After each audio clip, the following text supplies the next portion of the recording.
સુરત લોકસભાની ચૂંટણીમાં ભાજપે ઉમેદવાર જાહેર કર્યા બાદ સુરત લોકસભા બેઠક પરથી પણ કોંગ્રેસે નિલેશ કુંભાણીને ઉમેદવાર જાહેર કર્યો છે. ગુજરાતમાં કોંગ્રેસે અગાઉ 7 ઉમેદવારો જાહેર કર્યા હતા અને હવે તેણે વધુ લોકસભા બેઠકો માટે ઉમેદવારોના નામ જાહેર કર્યા છે, જેમાં સુરત બેઠક પરથી ભાજપે માજી સ્થાયી સમિતિ ચેરમેન અને પીઢ ભાજપી નેતા મુકેશ દલાલની સામે સુરત બેઠક પર પાટીદાર આંદોલનના નેતા નિલેશ કુંભાણી ઉમેદવાર બનાવ્યા છે.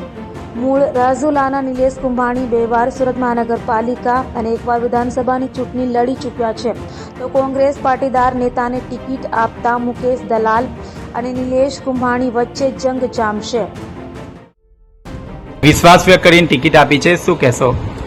તો અમારા મલ્લિકાર્જુન ખડગે સાહેબ, સોનિયા ગાંધી, રાહુલ ગાંધી, શક્તિસિંહ ગોહિલ, અમિતભાઈ ચાવડા, ભરતભાઈ સોલંકી, પરેશભાઈ ધાનાણી, પ્રતાપભાઈ દુધાતનો પહેલાં તો ખૂબ ખૂબ આભાર માને કે ઇન્ડિયા ગઠબંધનની ટિકિટ 24 લોકસભાની મને ફાળવવામાં આવી.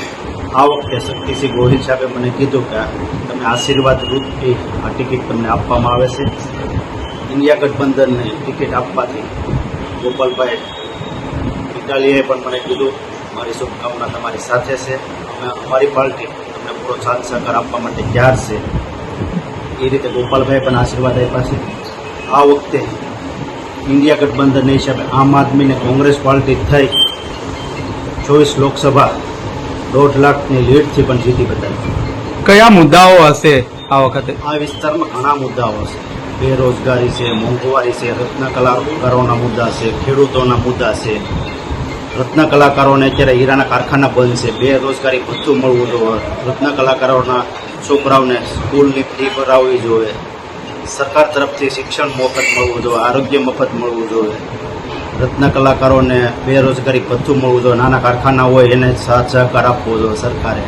એવા અનેક મુદ્દાઓ છે. રત્ન કલાકારોના કામ નથી કરતા, મોટા મોટા હીરાના પેઢીઓ હોય એને સરકાર બધું લાભ આપે છે, પણ નાના કારખાના કે નાના રત્ન કલાકારો હોય કે હીરા બજારના નાના વેપારીઓને કોઈ સાથ સહકાર આપતો નથી. કેટલી લીડથી જીતશો?